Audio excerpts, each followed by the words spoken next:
medicamento en particular? Bueno, mire, el manejo de cualquier tipo de adicción siempre se hace en 3 ámbitos importantes. La parte psiquiátrica, que puede tener o no el uso de fármacos, la parte psicológica, que hace uso más de las terapias, y la parte social, donde nosotros nos ayudamos de las trabajadoras sociales, quienes también ayudan a manejar lo que es el núcleo familiar.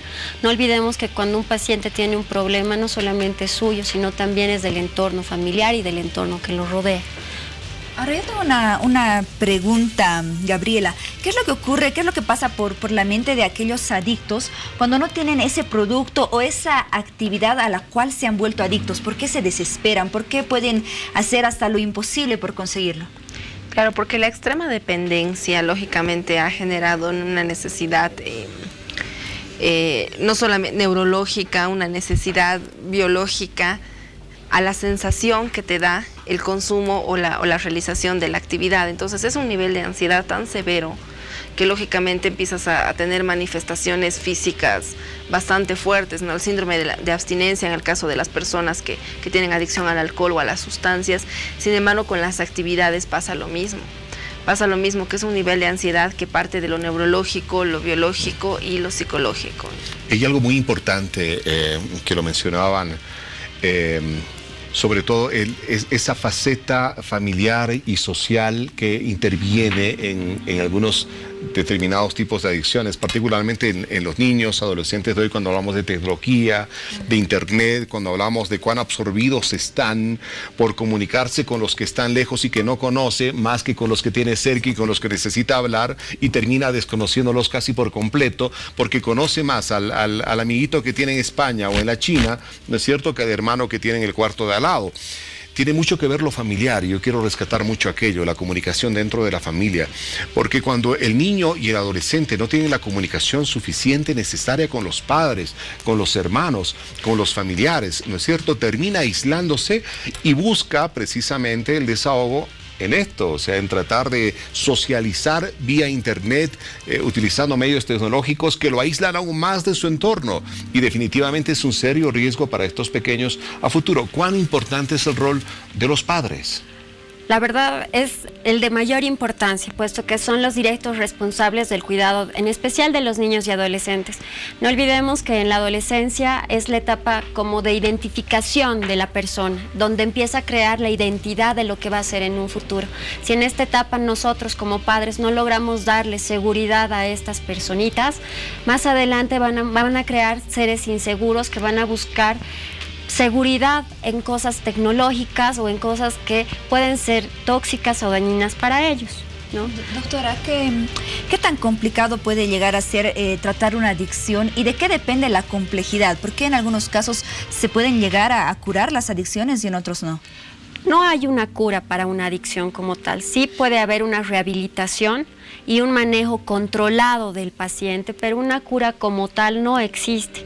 Como les había mencionado, el manejo es multidisciplinario, no solamente la hace la parte de psiquiatría o la parte de psicología, que si no nos apoyamos también de otros profesionales que llegan a ejercer dinámicas, terapias, y también haciendo más hincapié en la parte familiar, en el núcleo familiar, para llegar a hacer terapias de familia y poder constatar el núcleo del problema, el por qué se ha desencadenado, y si es necesario quizás los ayudaremos con algún tipo de fármacos, pero este fármaco va a ser utilizado durante un tiempo, no permanentemente, sino en el tiempo, viendo el control del paciente. Quiero resaltar lo que decías, Betania, respecto a la importancia de que los padres presten muchísima atención al comportamiento de sus hijos, sus actitudes y al cómo ellos deben abordar la formación de sus hijos desde la casa, porque evidentemente ese chiquillo que puede no ser adicto hoy, podría ser un potencial adicto a algo en el futuro, cuando sea un poco más grande, porque evidentemente esto se traslada, ¿verdad?